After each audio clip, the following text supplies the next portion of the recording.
창세기 16장. 아브람의 아내 사레는 자식을 낳지 못했다. 사레에게는 하갈이라는 이집트인 몸종이 있었다. 하루는 사레가 아브람에게 말했다. 주께서는 제게 자식을 갖도록 허락해 주시지 않는군요. 이제 당신이 내 여종과 잠자리를 갖도록 하세요. 그러면 하갈이 우리에게 자식을 안겨줄 수 있을 거예요. 아브람은 사레의 말을 따랐다. 아브람의 아내 사레는 몸종인 이집트 여인 하갈을 남편에게 데려와 소실로 삼게 했다. 그때는 아브람이 가나안 땅에 들어와 산 지 10년이 지난 후였다. 아브람이 하갈과 잠자리를 갖자 하갈이 아이를 가졌다. 하갈은 자신이 아이를 가진 것을 알고 자기 여주인 사레를 우습게 여겼다. 사레가 아브람에게 말했다. 내가 받는 이 고통은 당신이 책임져야 해요. 내가 나의 여종을 당신에게 첩으로 주었는데 하갈이 당신 아이를 가진 것을 알고 나를 우습게 여기지 뭐예요? 당신하고 나하고 누가 잘못했는지 주께서 가려주시기를 바랄 뿐이에요. 아브람이 사레에게 말했다.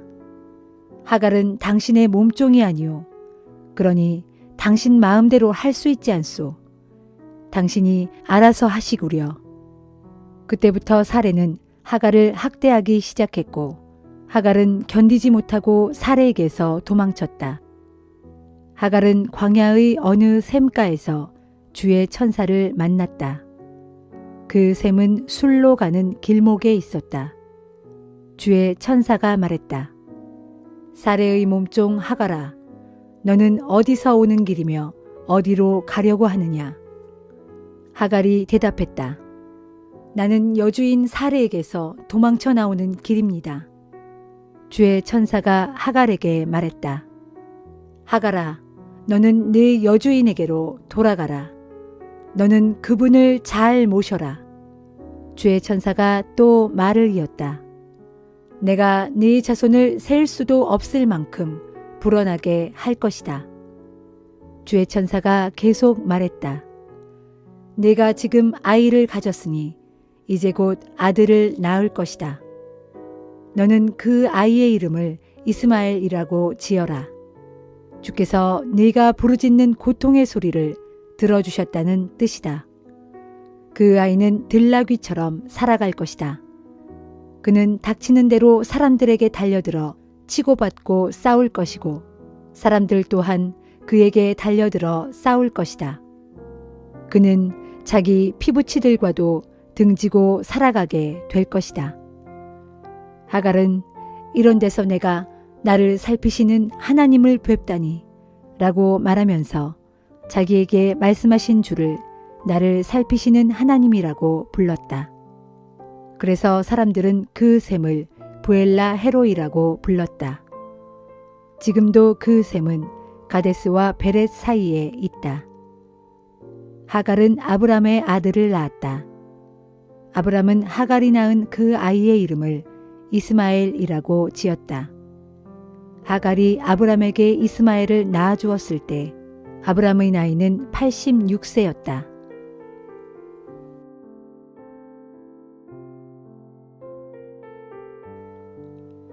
마태복음 15장.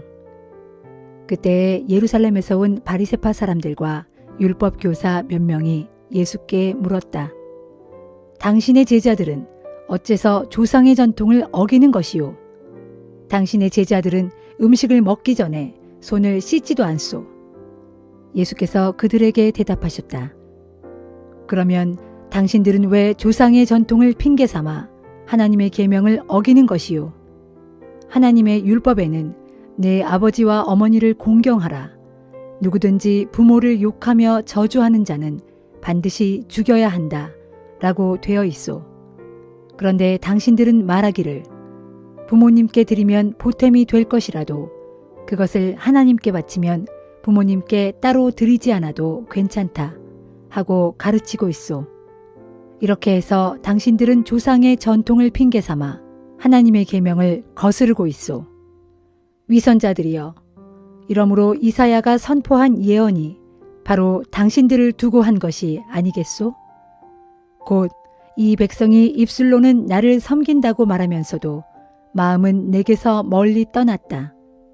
그들은 나를 거짓으로 예배하면서 사람의 계명을 마치 하나님의 계명인 양 가르치는구나. 그러고서 예수께서는 무리들을 가까이 불러 말씀하셨다. 내가 하는 말을 잘 들으십시오.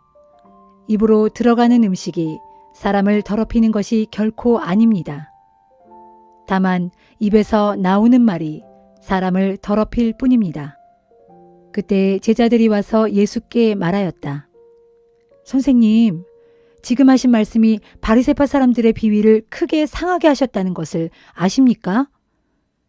예수께서 제자들에게 대답하셨다. 내 아버지께서 심지 않은 나무는 모두 뿌리가 뽑힐 것이다. 그대로 내버려 두어라. 그들은 앞을 보지 못하는 눈먼 인도자들이다. 맹인이 맹인을 인도하면 둘 다 구덩이에 빠질 뿐이다. 그러자 베드로가 나서서 예수께 말했다. 그 비유를 우리에게 설명해 주십시오. 예수께서 대답하셨다. 너희도 아직 깨닫지 못하였느냐? 입으로 들어가는 것은 무엇이나 뱃속을 거쳐 결국에는 밖으로 나오지 않느냐? 그러나 입에서 나오는 것은 마음에서 나오는 것인데 바로 이것이 말하는 사람을 더럽힌다. 악한 생각들은 다 마음에서 나오는 것이다. 생각해 보아라. 살인, 간음, 음행, 도둑질, 거짓 증언, 비방 같은 것들이 다 마음에서 나오지 않느냐. 그렇다. 바로 이런 것들이 사람을 더럽히는 것이지 손을 씻지 않고 먹는 것이 사람을 더럽히는 것이 아니다. 예수께서 그 지방을 떠나 두로와 시돈 지방으로 가셨다. 마침 그 지방에 사는 가나안 여자 한 사람이 예수께 와서 간청하였다. 주님, 다윗의 자손이시여, 저를 불쌍히 여겨 주십시오. 지금 제 딸이 귀신 들려 큰 고통을 당하고 있습니다. 그러나 예수께서는 그 여자에게 한마디도 대답하지 않으셨다. 그러자 제자들이 예수께 말하였다. 저 여자를 돌려보내시지요. 우리 뒤를 따라오면서 계속 소리를 질러대니 귀찮아 죽겠습니다. 예수께서 그 여자에게 말씀하셨다. 여자여, 나는 오직 이스라엘의 잃어버린 양들을 구하기 위해 보내진 것이지 이방인들을 구하기 위해 보내진 것이 아니요. 그래도 그 여자는 예수께 엎드려 절하면서 간청하였다. 선생님, 제발 저를 도와주십시오. 예수께서 또 말씀하셨다. 자녀들이 먹을 빵을 개들에게 던져주는 것은 옳지 않소. 그 여자가 말하였다. 예, 옳은 말씀입니다. 그러나 개들도 주인의 상에서 떨어지는 부스러기는 주워 먹지 않습니까? 그제야 예수께서 감탄하며 그 여자에게 말씀하셨다. 오 여자여, 당신의 믿음이 참으로 크오. 당신의 소원대로 이루어질 것이요. 그리고 바로 그 시각 그 여자의 딸이 말끔히 나았다. 예수께서 갈릴리 호숫가로 되돌아가 산 위에 올라가 앉으셨다. 사람들이 절름발이와 맹인과 각양 지체 장애자와 벙어리와 그 밖에 많은 병자들을 데리고 와서 예수 앞에 앉혀놓으니 예수께서 모두 고쳐주셨다. 그리하여 말 한마디 못하던 자가 입을 열어 말을 하고 팔과 다리를 못 쓰던 지체 장애자들이 멀쩡하게 낫고 안진뱅이가 일어나서 걷고 또 뛰어다니며 맹인이 눈을 떴다. 이런 광경을 지켜본 사람들은 모두가 크게 놀랐고 이스라엘의 하나님께 영광을 돌렸다. 그때 예수께서 제자들을 불러 말씀하셨다. 이 많은 사람들이 벌써 사흘 동안이나 나와 함께 지냈다. 그런데 먹을 것이 없으니 참으로 안 됐구나. 그들을 굶겨보낼 수는 없다. 가다가 길에서 쓰러질지도 모르지 않느냐. 제자들이 예수께 대답하였다. 그렇지만 선생님, 이렇게 외진 곳에서 이 많은 사람들을 먹일 만한 음식을 어떻게 구하겠습니까? 예수께서 물으셨다. 너희에게 먹을 것이 얼마나 있느냐? 제자들이 대답하였다. 빵 7덩어리와 작은 물고기 몇 마리 뿐입니다. 그러자 예수께서는 모든 사람들을 땅에 앉게 하신 후 빵 7덩어리와 몇 마리의 물고기를 손에 드시고는 하나님께 감사 기도를 드리셨다. 그런 후에 그것을 떼어 제자들에게 주시며 사람들에게 나누어 주라고 하셨다. 사람들이 모두 배불리 먹었다. 그리고 남은 조각을 주워 모았더니 7 바구니에 가득 찼다. 먹은 사람들은 여자와 어린아이들을 빼고도 남자들만 4,000명이나 되었다. 이처럼 배불리 먹이신 후 예수께서 사람들을 집으로 돌려보내셨다. 그런 뒤에 배를 타고 갈릴리 바다를 건너 마가단 지방으로 가셨다.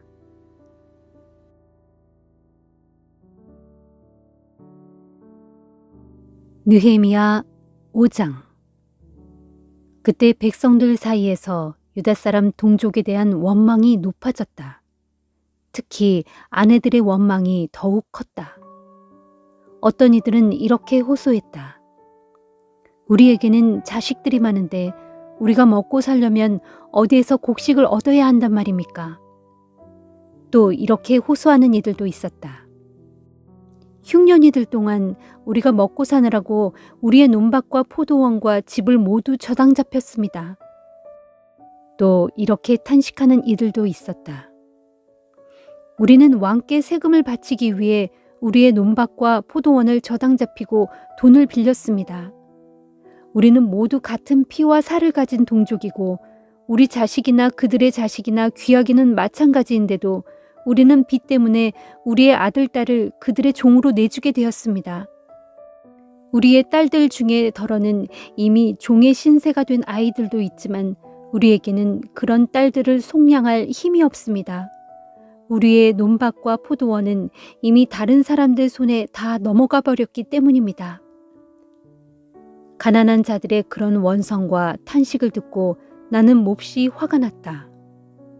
나는 속으로 궁리한 끝에 유지들과 관리들을 불러놓고 꾸짖으며 말했다. 여러분은 지금 동족들에게 높은 이자로 돈놀이를 하고 있어. 그런 다음에 나는 이 문제를 다루기 위한 전체 모임을 갖고 그들에게 이렇게 말했다. 지난날 우리는 이방 사람들에게 팔려간 우리의 유다 사람 동포들을 힘 닿는 대로 애써 몸값을 치르고 다시 우리들에게로 데려왔습니다. 그런데 이제 여러분은 몸값을 받고 여러분의 동포들을 이방 사람들에게 또다시 팔고 있으니 우리더러 그들을 도로 사들이란 말입니까? 그러자 부자들은 할 말이 없었기에 어느 누구도 항의하거나 대답하지 못했다. 그래서 나는 계속 말을 이었다. 지금 여러분은 옳지 않은 일을 하고 있습니다. 하나님 두려운 줄을 알아야 합니다. 이래서는 이방인 원수들의 조롱거리가 되기 십상입니다. 나도 내 형제들도 내 부하들도 가난한 사람들에게 돈과 곡식을 빌려주고 있습니다. 하지만 이자를 받지는 않습니다. 그러니 부디 여러분들도 이제부터는 동족에게서 이자 받는 것을 그만두도록 합시다. 여러분은 저당으로 잡아놓은 가난한 동족들의 올리브밭과 포도원과 집들을 오늘 당장 그들에게 되돌려 주십시오. 그리고 돈과 곡식과 포도주와 올리브유를 빌려주고 받은 일부 이자도 되돌려 주시오. 그러자 그들이 말했다. 그렇게 하겠습니다. 우리가 모두 되돌려주고 그들에게 아무것도 요구하지 않겠습니다. 모두 총독님께서 말씀하신 대로 따르겠습니다. 그래서 나는 유지들과 관리들 및 부자들로 하여금 자신들이 약속한 것을 다 지키겠다고 제사장들 앞에서 맹세하게 했다. 그런 다음 나는 온 무리가 보는 앞에서 내 주머니를 탈탈 털어 보이며 말했다. 누구든지 지금 맹세한 그 약속을 지키지 않으면 하나님께서 이렇게 그가 가진 집과 재산을 다 털어버리실 것입니다. 그래서 그 사람은 마침내 빈털터리가 될 것입니다.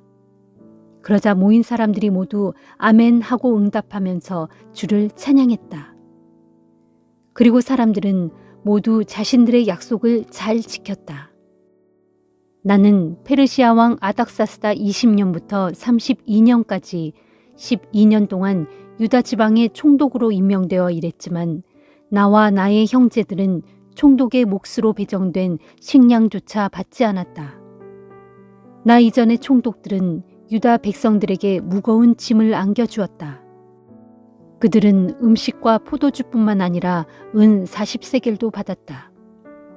심지어 총독 밑에 있는 부하들도 저마다 백성들을 착취하였다. 하지만 하나님을 경외하는 나는 그런 짓을 전혀 하지 않았다. 나와 나의 부하들 중 어느 누구도 전답 한 평 사들이지 않았다. 오직 나는 예루살렘 성벽을 쌓는 일에 온 힘을 다 바쳤고 나의 부하들도 나를 열심히 도와 성벽을 쌓는 일에 매진하였다. 또한 유다 사람들과 관리들 150명이 늘 내 식탁에서 나와 함께 밥을 먹었고 게다가 사방의 여러 나라에서 우리를 찾아온 손님들도 나와 함께 먹었으므로 나는 매일 소 1마리와 살찐 양 6마리와 여러 마리의 닭을 잡아야 했고 열흘에 한 번씩은 온갖 종류의 포도주도 풍성하게 마련해야 했다. 그런데도 나는 백성들에게 부담이 될까봐 총독의 몫으로 당연히 받게 되어 있는 식량조차도 요구하지 않았다. 나의 하나님, 나를 기억하소서. 내가 동족을 위하여 한 이 모든 선한 일을 기억하시고 내게 은혜를 베풀어 주소서.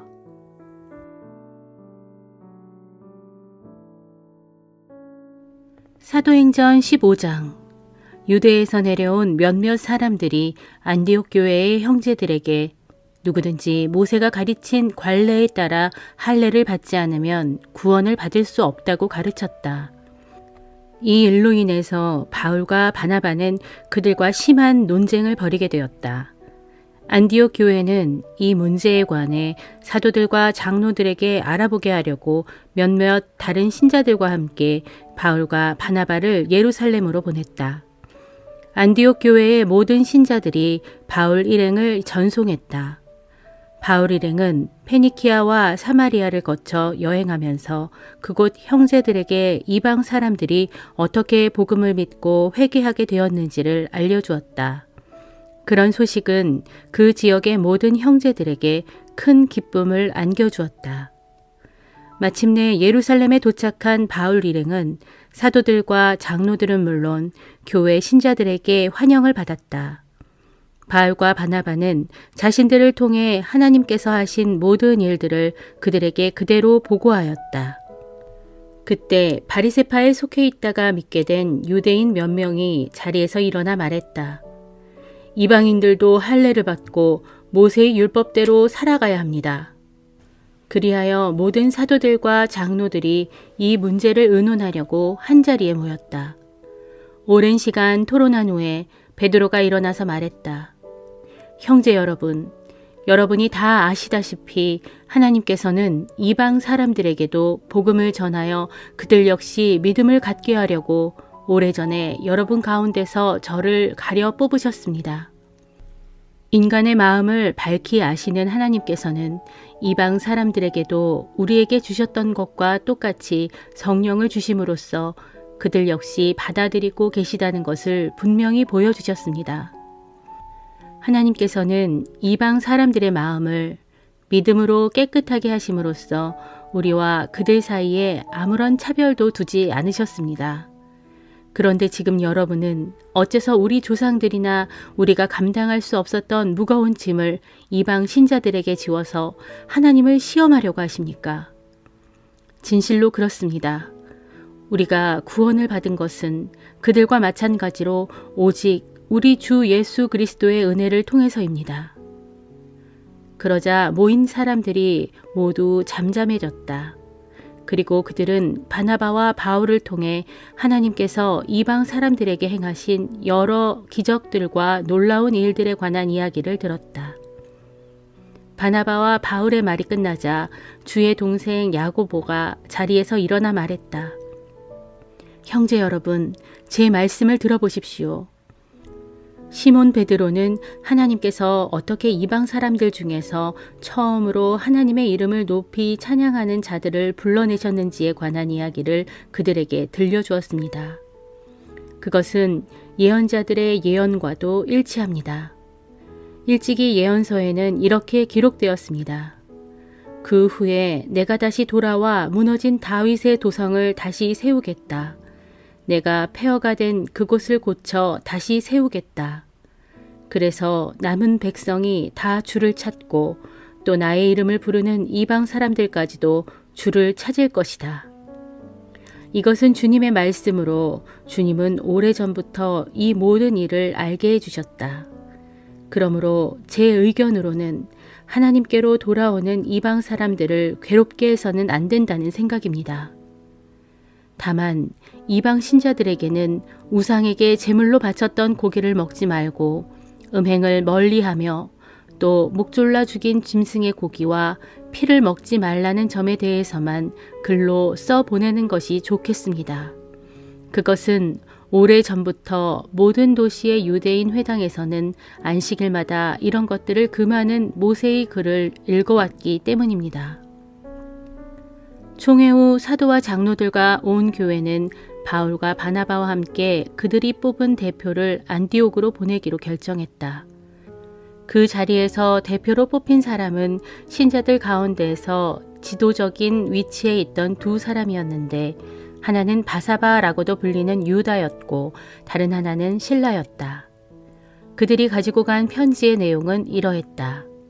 안디옥과 수리아와 길리기아 지방에 계시는 이방인 형제 여러분에게 예루살렘에 있는 사도들과 장로들과 형제들이 문안 인사를 드립니다. 여기 예루살렘에서 올라간 신도 몇 명이 우리가 시키지도 않은 말을 해서 여러분께 심려를 끼쳐드리게 했다는 말을 들었습니다. 그래서 우리는 이 기회에 몇 분의 대표를 뽑아서 우리가 사랑하는 바나바와 바울과 함께 여러분에게 보내는 것이 좋겠다고 뜻을 모았습니다. 바나바와 바울은 우리 주 예수 그리스도를 위해서 자기들의 목숨을 내놓은 사람들입니다. 또 우리는 우리가 쓴 편지에 대해서 말로 직접 확증해 드리기 위해서 그들과 함께 우리를 대표하여 유다와 실라를 보냅니다. 다음에 적은 몇 가지 사항 이외에는 여러분에게 아무런 짐을 지우지 않는 것이 성령의 뜻이요 또한 우리의 뜻으로서 올바른 길인 줄 압니다. 그러므로 여러분은 우상에게 제물로 바쳤던 음식을 먹지 말고 목졸라 죽인 짐승의 고기와 피를 먹지 말며 또 음행을 멀리 하십시오. 이것만 잘 지켜주신다면 그걸로 충분합니다. 안녕히 계십시오. 네 사람 곧 바나바와 바울과 유다와 실라는 예루살렘을 떠나 안디옥으로 내려갔다. 그런 뒤 모든 신자들을 불러 모아 편지를 전달했다. 안디옥 교회의 신자들은 편지를 읽고 모두가 크게 기뻐하며 기꺼이 권면을 받아들였다. 바나바와 바울과 함께 안디옥에 내려간 유다와 실라도 예언자였으므로 여러 말로 형제들에게 많은 용기와 기운을 북돋아 주었다. 그들은 거기서 얼마 동안 머문 후 평안히 가시라는 축복의 전송을 받으며 그들을 보낸 예루살렘 교회로 돌아갔다. 그러나 실라는 거기에 계속 머물기로 작정하였다. 바울과 바나바는 그대로 안디옥에 머물러 있으면서 다른 여러 사람들과 함께 주님의 말씀을 전하고 가르쳤다. 얼마 후 바울이 바나바에게 말했다. 우리가 주님의 말씀을 전했던 여러 도시들을 다시 방문하여 형제들이 어떻게 지내고 있는지 알아봅시다. 바나바가 대답했다. 좋소, 그렇게 합시다. 그러나 바나바는 요한 마가도 함께 데리고 가려 했다. 그러나 바울은 예전에 요한 마가가 밤빌리아에서 혼자 먼저 돌아가 버린 일을 생각하고는 그를 데리고 가는 것에 찬성하지 않았다. 이 일로 두 사람은 심하게 다투었고 결국 둘은 서로 갈라서서 각자 팀을 꾸려 전도 여행을 떠나기로 했다. 그래서 바나바는 요한 마가를 데리고 배를 타고 키프로스로 갔고 바울은 신라를 택한 뒤 신도들이 주님의 은총을 빌어주는 가운데 안디옥을 떠났다. 길을 떠난 뒤 바울 일행은 육로로 수리아와 길리기아 지방을 두루 다니며 여러 교회를 튼튼하게 하고 신자들을 격려했다.